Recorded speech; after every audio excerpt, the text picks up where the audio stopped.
Assalamualaikum warahmatullahi wabarakatuh. Alhamdulillahilladzi qad akhraja nata'ijal fikri li arbabil hija. Wassalatu wassalamu ala nabiyil mustafa wa alihi wa sahbihi mustakmilina syarafa. Amma ba'du. Selagi napas masih ada, mari kita ketuk hati bersama perasaannya untuk selalu memanjatkan puji syukur kehadirat Allah Subhanahu wa Ta'ala. Salawat dan salamnya semoga terlimpah selalu dan selamanya kepada baginda tercinta, yakni Habibana wa Nabiyana Muhammad Sallallahu Alaihi Wasallam. Para pemirsa yang berbahagia, bagaimana puasanya? Masih bisa dilaksanakan? Laparnya, hausnya, dahaganya masih bisa dijaga? Seperti menjaga hati dan lisan? Dan bagaimana dengan ibadah yang lainnya? Sholat malamnya, tadarusnya, infak sodakohnya masih bisa dilakukan? Alhamdulillah, luar biasa. Para pemirsa yang berbahagia, manusia hidup di alam dunia tidak terlepas dari dua jalan, dua situasi dan kondisi. Jalan positif, jalan negatif. Jalan positif sedang taat, jalan negatif sedang maksiat. Dua-duanya berbeda awalnya, tapi mungkin akan sama akhirnya. Dua-duanya tidak terlepas dari yang namanya ujian. Tidak sunyi dari yang namanya hambatan dan tantangan.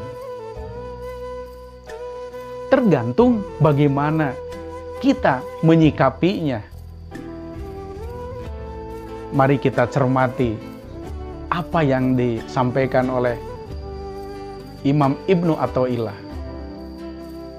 Rubama patahalaka babab ta'ati wa ma patahalaka babal qabuli wa rubama qada alaika bidzanbi fakana sababan fil wusuli. Terkadang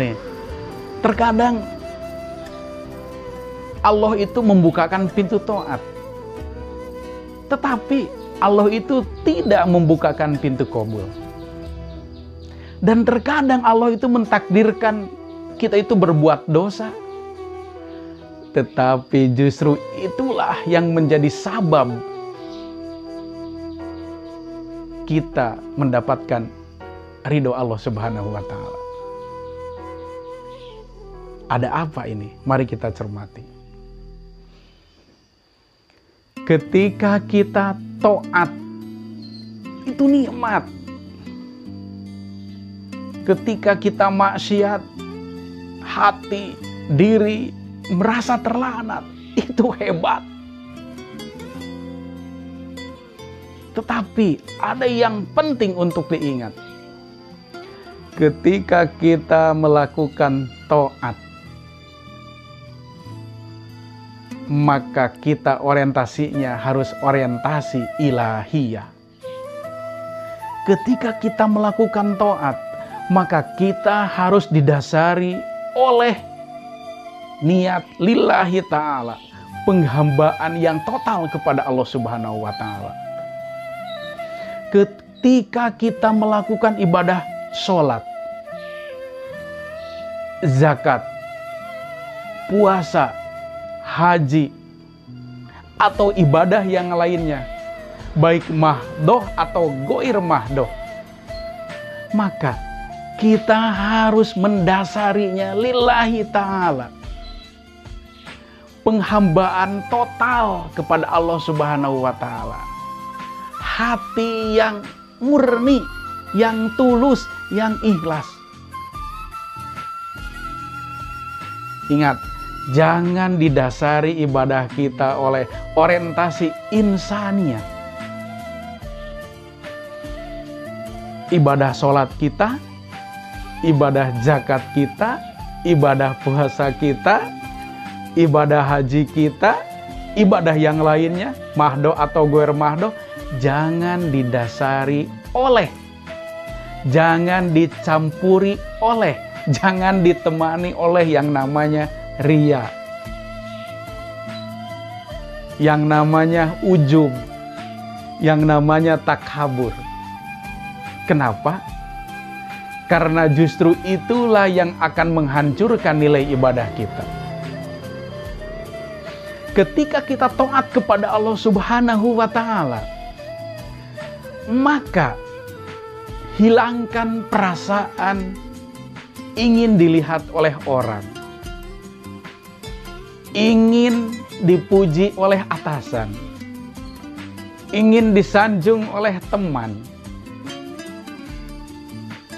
Apalagi kalau kita dengan ibadah kita merasa bahwa kita yang paling hebat, bahwa kita yang paling oke, orang lain jelek, orang lain gak bisa ibadah. Nanti akan terhijab, akan terhalang ibadah kita oleh amal kita, karena menyombongkan diri. Seolah-olah amal kita itu yang akan menghantarkan mendapatkan ridho Allah. Makanya Allah berfirman di dalam surah Al-Kahfi ayat yang terakhir. Bismillahirrahmanirrahim. Pamangkana yarju liqa'a rabbih falyamal amalan sholiha wala yusyrik bi ibadati rabbih ahada. Ketika kita mengharapkan bertemu dengan Allah, ketika kita mengharapkan ridho Allah Subhanahu wa ta'ala, maka kita beramal solehlah. Tetapi ingat, ketika kita melakukan amal soleh, harus disertai dengan penghambaan yang total, niat yang tulus. Jangan ada syirik di sana. Jangan ada yang menemani yang lain selain daripada Allah Subhanahu wa ta'ala. Maka insya Allah pemirsa, ketika kita taat kepada Allah, ketika kita melakukan ibadah kepada Allah Subhanahu wa ta'ala, kalau sudah murni, tidak mengharap ganjaran, tidak mengharap sanjungan dari teman, pujian dari atasan, maka insya Allah ibadah kita, insya Allah ibadah kita akan mendapatkan ridho dari Allah Subhanahu wa ta'ala. Para pemirsa yang berbahagia, para pemirsa yang budiman, yang saya sayangi, yang saya kasihi. Lalu bagaimana kalau kita dalam jalan, dalam rel, situasi kondisi sedang maksiat?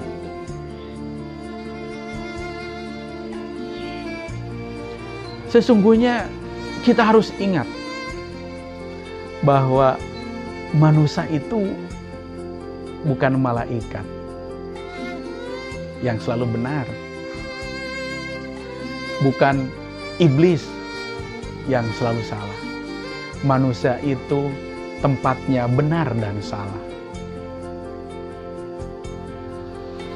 Maka baiknya mari kita bercermin kepada ayahanda dan ibunda kita Nabi Adam alaihissalam dan Siti Hawa.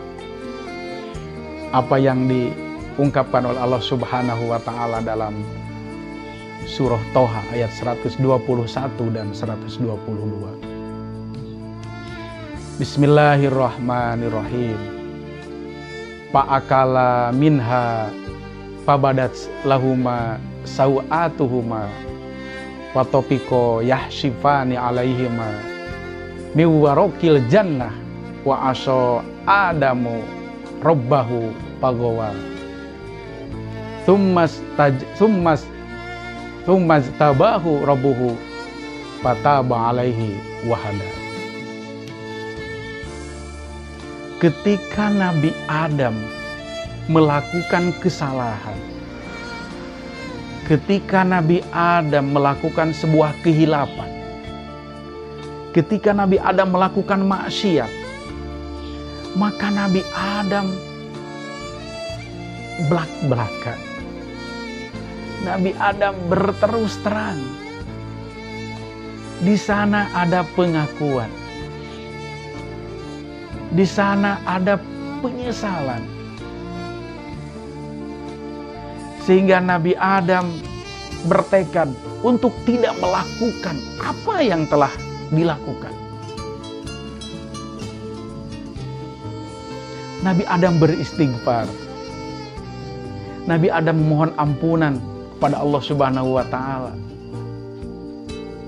Sehingga Allah menerima tobat Nabi Adam. Nabi Adam tidak menutup-nutupinya atas kehilapan, atas kesalahan, atas kelemahan, atas maksiat. Dan mudah-mudahan kondisi Nabi Adam sama seperti kita. Ketika kita melakukan kesalahan, ketika kita melakukan kehilapan, ketika kita sedang melakukan maksiat atau dosa, segera untuk kembali kepada Allah Subhanahu wa taala, malu oleh Allah Subhanahu wa taala. Bukan ditutupi atau malu karena manusia. Malu karena orang, malu karena atasan, malu karena teman.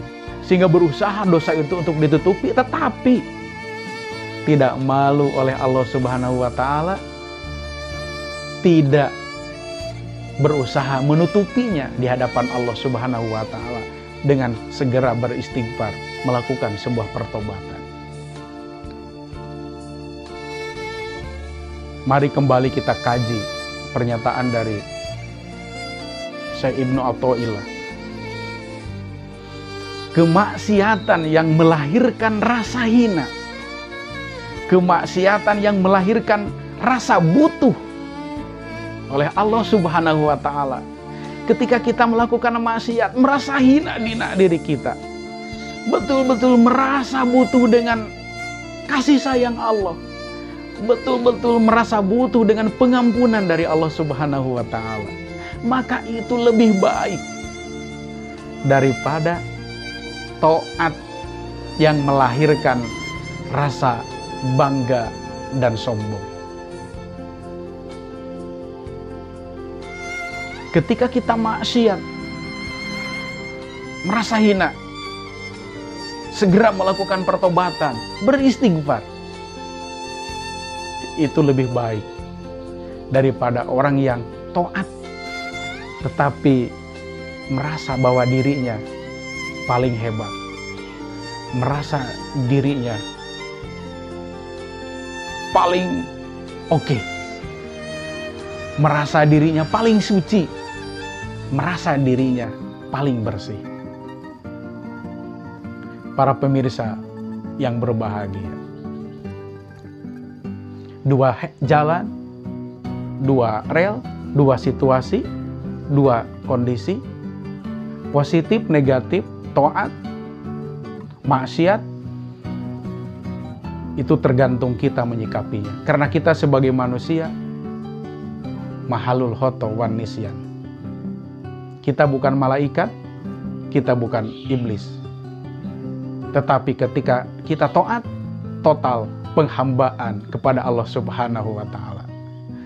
Ketika taat, murni ibadahnya hanya karena Allah semata, bukan karena orang, bukan karena atasan, bukan karena teman.